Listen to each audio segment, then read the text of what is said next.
Hello there. Today we'll be doing a little bit of camera matching, a little bit of UVing and swapping data between Lightwave, After Effects and Element 3D. Here's the reference image we'll be using I recently had from a client job. It's at 1920x1080, which also happens to be the resolution of our final output. Just going to drag that into layout into a fresh scene. What I'm also going to do is create a new cubed at 1 meter squared, just for reference, center on the bottom. And I'm going to shift this 0.5 of a meter on the X and Z so the origin lines up with this line here. We won't actually be using it, this is purely for reference. Go over to your render tab, set background image. We'll pick the interior angle as we've just dragged in, and the camera will adjust its settings to suit. That's pretty straightforward, and to get our bearings I'm also going to hit F4 so we've got an idea of what's going on in the scene. Let's just jump straight into the match perspective. Make sure the camera is selected and you're in the render tab, and we'll go to match perspective. Red is X, green is Y, blue is Z.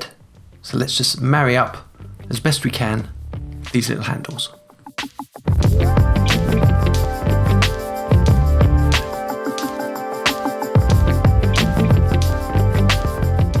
Now this is where it's best to have an image with a flaw in it so we can get our perspectives. But we're going to have to guess here. So I'm guessing my perspective point is somewhere, I don't know, back here somewhere.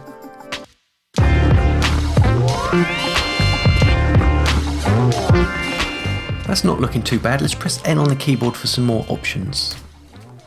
So origin, we'll click on that. And that brings us right at 0, 0, 0. So we'll click and drag down in this case to bring it forward.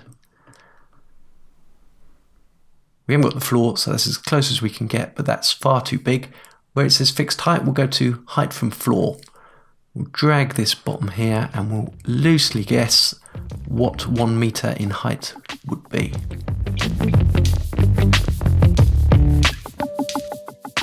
Okay, so the origin is lined up with this windowsill here. That's 0, 0, 0, and that's loosely about a meter. So let's press space on the keyboard to drop that tool.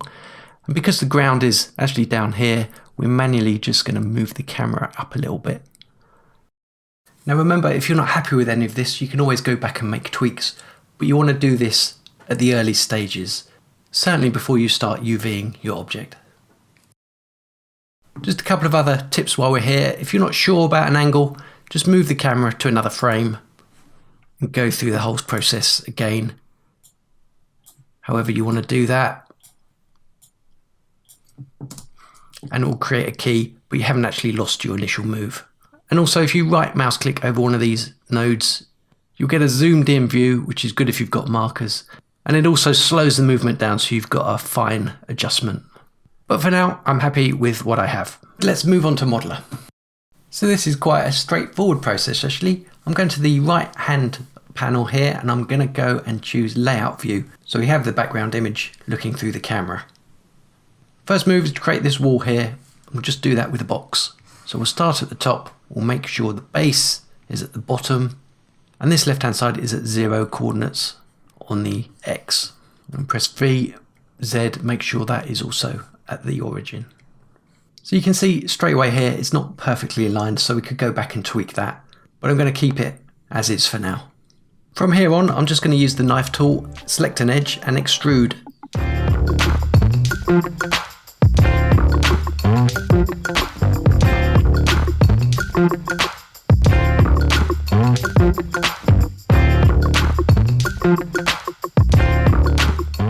Okay, so that's not too bad. So I'm going to select these pieces here. Again, E to extrude, T to move. Okay, so I've got this box here. I'm going to draw a box out.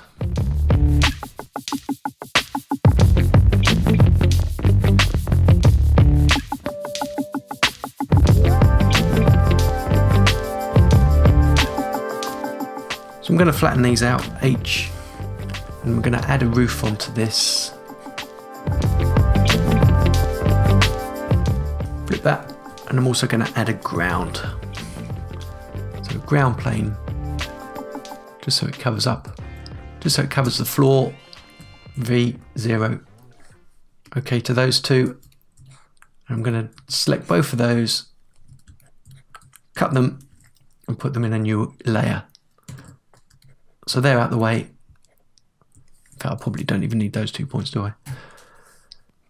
Okay, now let's sort the window out. Now this is where time is money, which is why I purchased a copy of Lightwave CAD. So we go for the Windows option. So let's go to Windows and Doors, and I'm going to choose this window here. And I'm simply going to draw out the window. So that's pretty good, and then I'm going to move it back into the window. I don't have to here, but I'm going to put those into a layer on their own. There they are, and if I bring up the surface editor, they have got their own surface, which will come in very handy.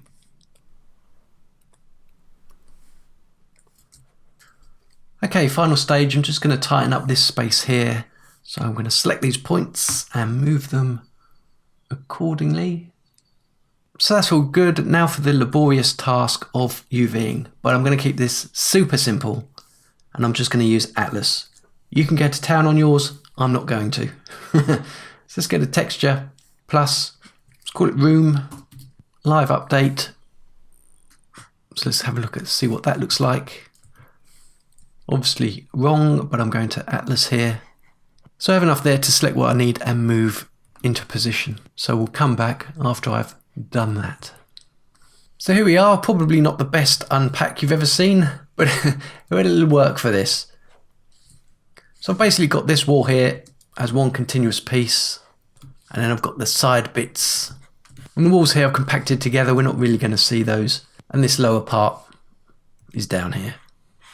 Now before we start exporting, let's just set up the texture for this. If you saw my previous Lightwave to Element 3D tutorial, you'll see we need to change the principled BSDF to a standard material, and under color we need to plug this directly into the texture channel. So I'll go for an image map as it defaults to, projection type, UV map is our room. That's all we've got to do there. If there's something that needs smoothing in there, now's the time to do it. So that layer's all set up. We've got our roof and floor. Let's just call that ends, shall we? I don't think we'll be seeing those. And then we have our windows, which are already textured. Now I know Element prefers stuff to be tripled, and I know I may have issues with this frame here, so I'm going to select the whole frame, press Shift T to triple that, and hopefully in Element that will all come through nicely. Okay, time to export. So let's select all the layers that we want to go through as an OBJ. So we have the room, floor, ceiling, and frame. So top tip before we export, when you installed Element 3D on your computer, you would have created like this home folder for the Element 3D stuff. So that's where the bevels and all the materials and presets are stored. You'll also find a models folder in here, and this is where I'm going to save the room. This is the folder it looks at by default. So if you have multiple layers with this room on it, it'll straight away look to this models folder. If you stored it elsewhere on your hard drive and you had to move the project around, you'd probably have to go and relink each model one at a time. So this is a good tip if you need to share this model as well. Make sure whoever you give this OBJ to is put into the same place, and it will save them having to relink the model each time as well. We'll jump over to the In-Out tab, and just to show you the defaults that I have. So OBJ, nothing special here. I think this is pretty much the defaults. I thought I'd found a formula in the past so I could marry exactly the scales in Element and Lightwave, but it seems not to work these days, so I've just left it at default. I'm going to have to eyeball that later. Let's go over here to export, hit OBJ, and as I've shown, I'm going to save that into this folder here. Let's just call it room. Okay, that. One final thing to do while we're here is we're going to export the UV as an EPS. So we'll go to EPS, which is export EPS. For view, we will select text to UV. So we'll plonk it in here. Okay, now we're pretty much done in Modeler. I've fired up After Effects and created a comp called Room. I've brought in our reference shot and also our EPS UV map that we just exported from Modeler. Let's get Element in there first. So that's all good. Let's go to the scene setup. And as mentioned earlier, there's my models folder and the room will be here by default. So let's double click on that to load. Force alignment, I want from model. Okay to that. Now due to those export options, it's going to be tiny, so I'm going to hit normalize size. That brings it up. See what we have. So we've got the glass panes and window frame. That hasn't come through as expected, so we'll have to go back and fix that, which is easy enough. We have the ends, which is the floor and the ceiling. And we also have our room.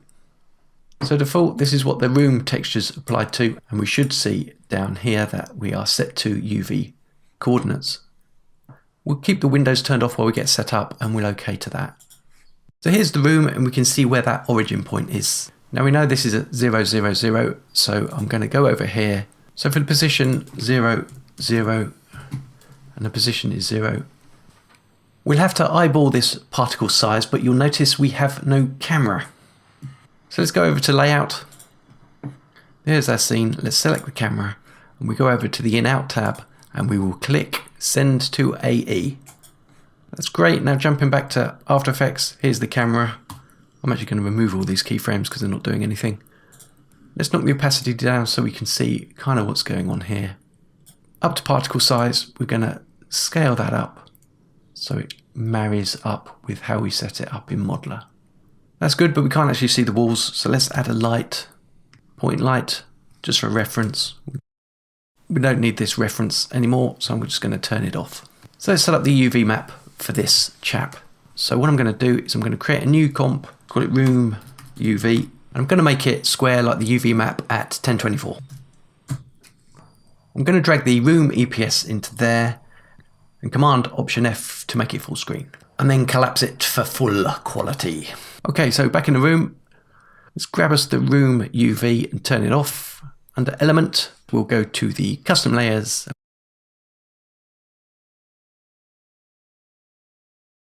Go back into the scene setup. We're going to point this to the UV map. So let's click on here, load texture, which is layer 1, which we just pointed it at, and OK that, and OK that. And here we go. We've hit F11, we can have a look around. Now it looks like my UV texture is upside down on that wall there. I'm not too concerned about that because I don't think we're going to see that. But that's looking pretty good. So to check this working properly, we're going to lock this comp. We're going to double click on this room UV comp. We're just going to open a new tab. I'm going to peel that off and put it to the side here so we can see both, and I'm going to lock that. So now let's just check this working. Let's make a shape layer. That wall blue, that seems to be working.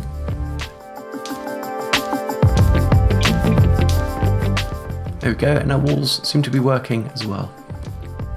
So effectively we're all set up, ready to go. We'll move the room EPS to the top. We'll right mouse click on it and turn it into a guide layer so it doesn't show through, and lock it.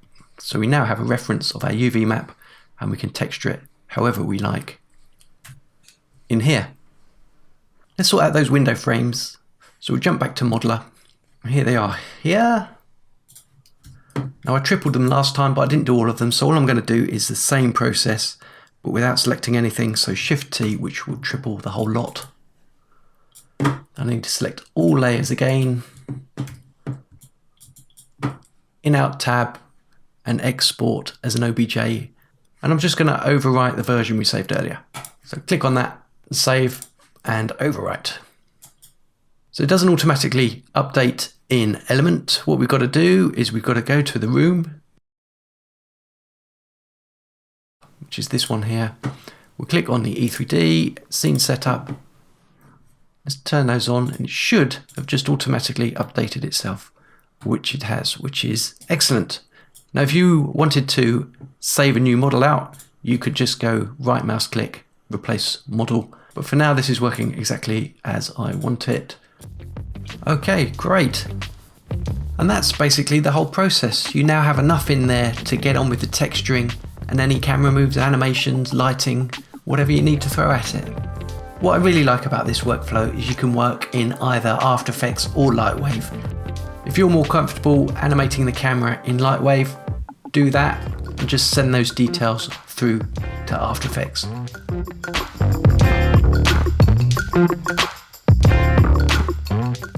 could even go the other way around if you wanted to, so you could animate your elements in After Effects and then send the data through via the script supplied with the Lightwave install.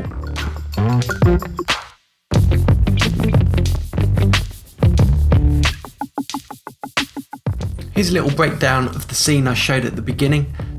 Just the same, we have an Element 3D layer with a room object, and I've just chucked a chair in there, as that was part of the original reference. Similar again with the UV map. Now it just needed to be a decayed wall really, so that made my job a lot easier. It meant I could just throw a few grungy textures in there and position to suit. And also a few environmental things there, so I've just got a simple rain effect on a couple of planes there for a bit of added depth, a tree in the background, more grungy textures on the window, and as you can see I basically colour graded its balls off, and a few lights to make up the lightning effects.